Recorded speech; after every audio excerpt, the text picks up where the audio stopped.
Hello, and welcome to another educational video about screen printing by Catspit Productions. Today we're going to take a closer look at the M&R Diamondback press and just kind of take a look at some of the functions. I can't explain everything to you, obviously, but this is a print head. This is a side clamp. This is a side clamp, sorry about that. And at the end here you have a pressure gauge. It's actually a dial and it can adjust the pressure on the squeegee, the stroke. Okay. Over here on the right side of the side clamps you have the micro registration. Okay. And right over there on the flood bar and the squeegee bar, you can see there's two handles that can adjust the angle of each, the flood bar and the squeegee bar. And then up on top you see those four black knobs on either side, two on either side. Those can raise or lower the flood bar and or squeegee bar. Most often once you have the flood bar set you really don't mess with that too much. Yeah, once the flood bar is set, you kind of leave it be. It's pretty good. Most of the time, you might adjust the squeegee bar, but you can adjust both. Then on top here, you have the two top switches towards the inner part of the machine are the flood bar and the squeegee bar locks, which will lock the flood bar and the squeegee bar onto those two bars. And then you have the second set of switches are for the right and left side to clamp the screen down. And then these two dials over here are for the speed of the flood and stroke, meaning you can make it go flood and stroke faster or slower depending on what you need for your print job. And all of those controls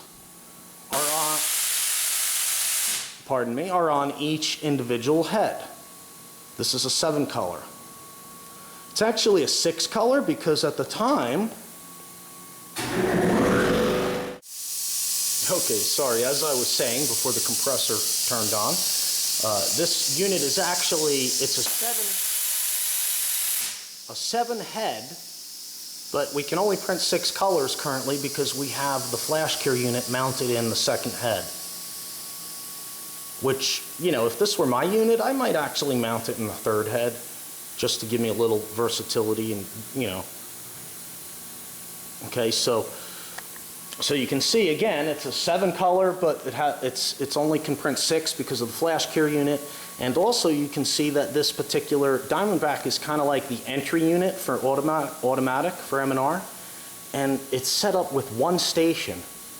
So the operator has to load and unload the shirts off onto the dryer.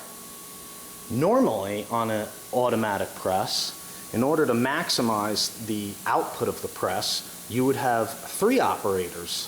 One would load shirts and operate the press. Another would pull the shirts off and spray tack the pallets while checking for quality, and they would drop them on the belt. And then you would have a third person at the end of the belt checking for quality and flat folding the shirts in case, you know, if they need to be printed on the other side or if they're going in the box and going right out, they get flat folded and boxed up. Okay, and we'll take a quick look here at the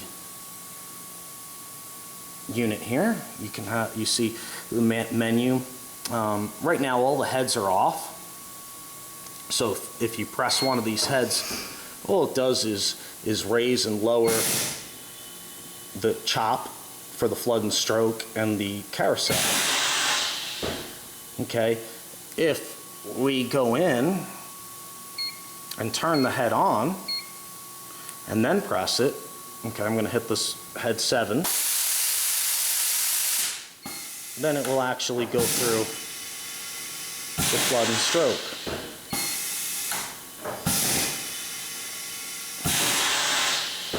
Okay, and we can do the same thing.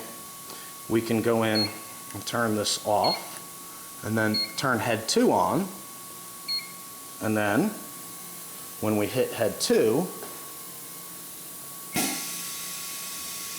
you can see the flash cure unit go in and out.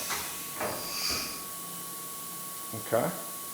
Oh, I forget, it's on like, it's probably on like 5 seconds or something right now. Okay. And if we have, say we have turned 2 heads on, and then we go ahead and pull this switch,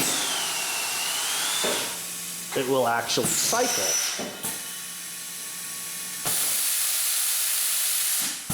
See, right now head 1 is set for 2 strokes.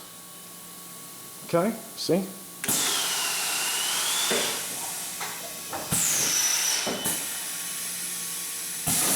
And that's it. A little bit about the M&R Diamondback. It's a very cool press. I love M&R equipment. I'm just really familiar with the stuff, and it's easy for me to figure it out when they have new interfaces and control panels, and you know what I'm saying? I just kind of, I know what to look for. This particular, right there, before we go, is that unit, that arm there is actually used to set your palettes all up. Okay, and that's about it for today. Thanks again for coming by my channel and watching my videos. I really appreciate that. If you like what you see, please subscribe. Thanks for watching.